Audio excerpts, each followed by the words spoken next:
Hello and welcome back, everyone, to We Finally Beat Malcolm at Heartbreak Blast 2! Yay. Unfortunately, subtitles don't work on this goddamn thing, so...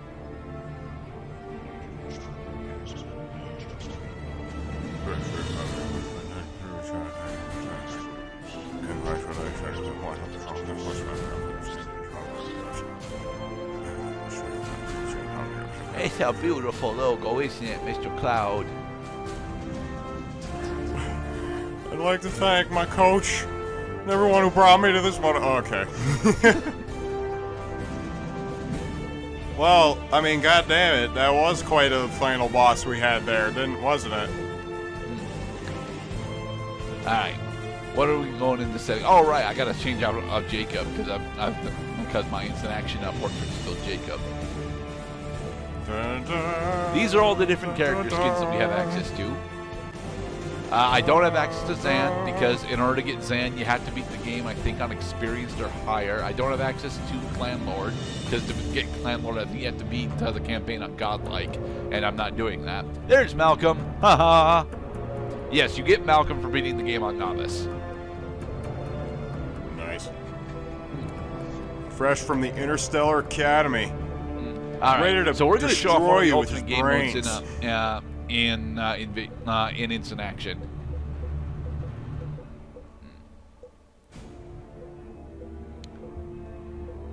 Let's see, where are we going to go? We're going to be showing off Invasion, which is effectively, yeah, we're going to Deck17, which is effectively what Gears of War would refer to as Horde Mode. We're going to be fighting a bunch of the original Nepali monsters, and it is our job to survive. It is our job to survive. Next wave in no, not brains, specifically rocket launchers. And it is our job to survive 16 waves. 3, 2, 1. And the waves are supposed to get progressively harder the longer you go. The thing about that is that you can actually customize the waves to be as difficult or as nuanced as you want them to be. You can't actually influence. Specific things, and a lot of the options in the menu are a bit confusing. But I do believe that this is the base invasion mode right now, because I don't think we had set up Warlords quite yet. So, for the record, we don't actually win this mode, but we're here for half an hour. Allow me to take this time to sing yet more praises for Unreal Tournament 2004, because god fucking damn, I love this game. Like, this is my favorite FPS of all time. Like, nothing honestly even comes all that close. Sorry for the lag there. That is my recorder fucking up. I don't know why. We have access to the Redeemer here. And I say that even as I'm going back through and playing a bunch of the older Doom games, as I mentioned, as I attempted to mention in one of our recent parts. I just went back and played through Doom 1 and 2 again, effectively for the first time through. And as good as Doom 1 and 2 actually feel, with the exception of Thy Flesh Consumed is a fucking terrible episode.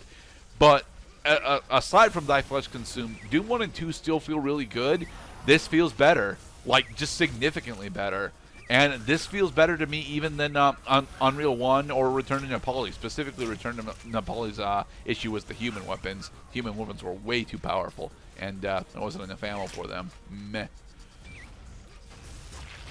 Yeah.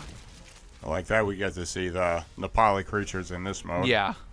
I honestly love the fact that Invasion uses the Nepali bestiary. It is honestly a great return. You would think I would have traumatic feelings towards the Skarrj spiderlings, but no, I don't. I like seeing them. They're kind of cute. They're kind of scary, mostly because they're still spiderlings and such. Next wave in 10. Oh, you're so tiny. You're so scary. Yes, because they skitter around, and they make skittering noises as they skitter around. They're very effective at being skittering.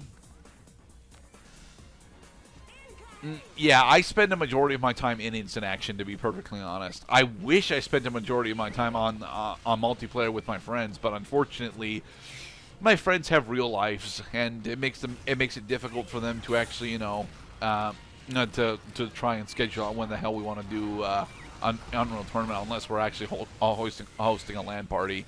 And even then, we'll spend like an hour or two on Unreal Tournament, and then we'll hop out to something else. This is a game that I personally believe that I have way too much respect for, to the point where if I don't actually ever get all that frustrated with Unreal Tournament unless I'm going through the campaign. And I have a lot of anger issues when it comes to other video games that I like.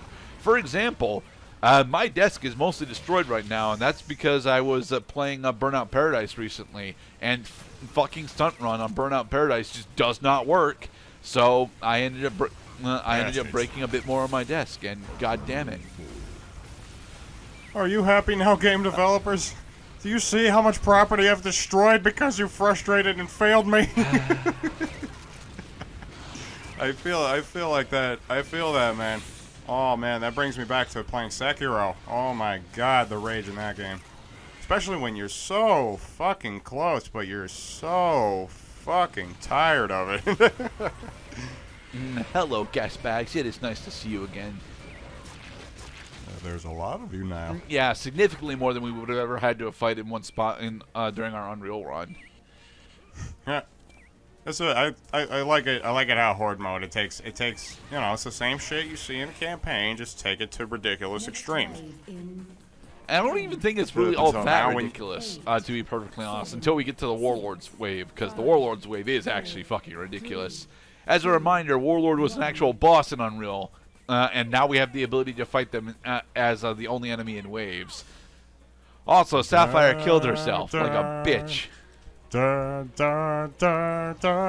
you stay Yes, dead in this you get mode? you get exactly one life until the wave is over. If your team manages to clear the wave, you get to respawn.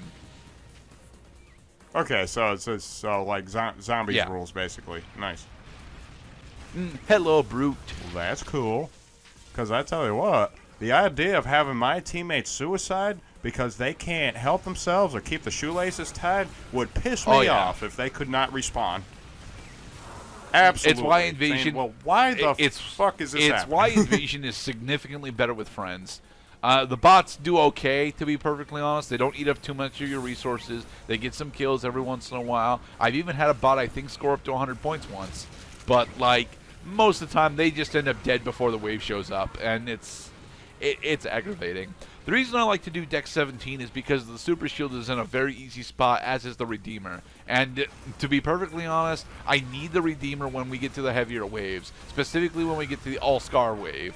The All-Skarrj wave pretty much requires me to have a Redeemer around at the ready, so I can, you know, take down the first big wave of Skarrj that show up. How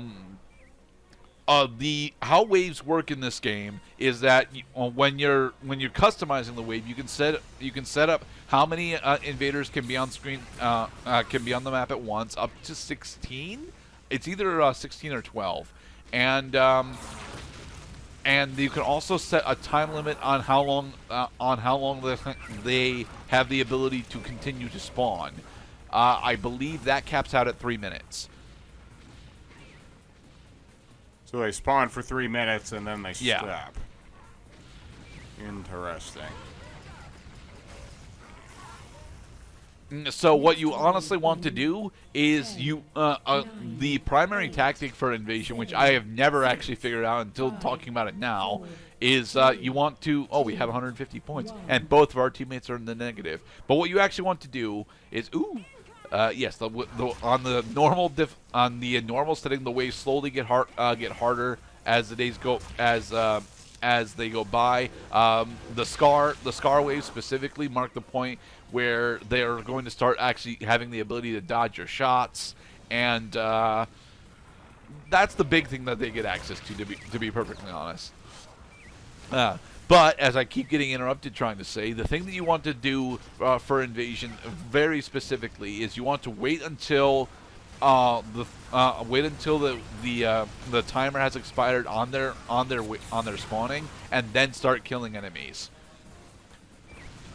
The thing is, I don't want to play that way. I really don't. I actually really like the feeling of being in constant combat for Invasion. I know it's not efficient, but I really don't care. I'm getting more points this way, and points are a good thing, right? Points are a great thing. In fact, I mean, you can't usually they're the use best them for thing. anything. But damn, I wasn't supposed to use the Redeemer yet. Points. What is the point exactly? It's just a high score It is the table, point. and you know what? I'm okay with it being a high score table. Hell, there isn't even a table to actually show off your high score. Sadly, I really wish there were, but at the same point, well, it's a PC game. You're supposed to be the only one playing.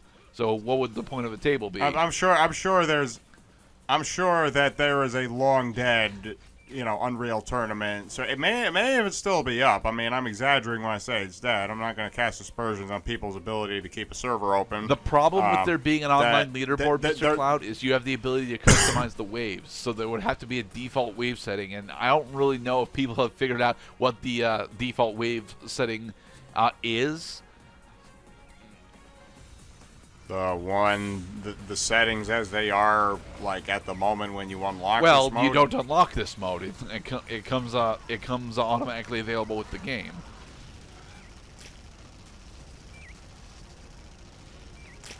So the default settings that it does have, I think we're playing default settings right now, but I also don't think that we are, because I'm pretty sure that on default a lot of my earlier playthroughs didn't actually have warlords in them, whereas I know that when we get into the next part, we die to the warlord wave because we end up throwing ourselves into the pit of lava. It's very sad. Yeah, yes, efficiency. I'm not a That big is why I fan like of the minigun in the fight cannon, not because they're the easiest weapons to use. I mean, exactly that. Hello, Skarrj. Well, I mean, come to think of it, things that can kill you that you can't kill back is not really appropriate for a Horde mode. At least among the Horde mode games that I've played. I'm thinking, are there any Horde modes that I've played where the environment tries to kill you? So is this a game that you'd actually recommend to other people, Mr. Cloud? Let's see. What's another game that tries to kill me as long as I enjoy killing zombies in waves? Nope. I can't think of a damn one. So you would recommend this as a unique experience then? I mean, it's more challenging. Because you can make a stupid mistake that kills you. You can fall into the pit of lava. The pit of lava is there to kill you, but you can't turn off the pit of lava. You can't pour magical ice from above and make it cool and walkable surface. Well, you can turn off the pit of lava if you decide to play on a different map, though. In fact, my friend Taylor's favorite map is actually the Skarrj ice mines, which doesn't actually have any significant environmental hazards on it. But the actual reason why he likes that is because there's a bug on the Skarrj ice mines that makes it so that that if you're far enough away from the enemies, they'll just despawn. That's ridiculous. I mean, kind of makes sense. I mean, hell, Black Ops 3 started despawning zombies in Horde mode.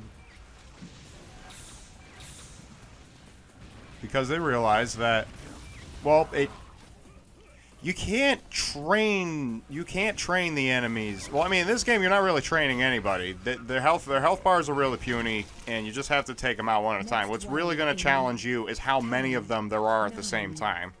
Actually, you can train, and as a point of fact, training the higher level Skarrj is how I usually deal with them. All you have to do in order to successfully make a train is pull aggro on the enemies, and then they will start to follow you. And all you need to do to pull aggro is actually have them start firing on you. Also, please note that whenever you get hit with a Skarrj Pulse Blast, it is going to knock you pretty far in the direction that it hit you. So better watch out for that lava pit now. That's another way the game's trying to kill you, is the enemies can push. Thankfully, That one is of clever. one of the interesting things about Invasion specifically is the fact that the enemies can actually fight and kill each other as well. It's not a thing that you usually get to take advantage of, because like the only enemies that are actually a big enough threat to successfully kill other enemies are the Skarrj. I mean, the Brutes and Behemoths, despite their rocket launchers, have really slow-moving rockets, so they almost never actually get to hit anything with them. Alright, we're coming up on the end of the carrot. In the next part, we're going to see the rest of this Horde Mode playthrough. Yep. To see how long Mr. Gerdak can really Half an hour. survive. It's okay, guys. Be safe, everybody. Yay. Yes, thank you for watching. And always keep your guns loaded. Always.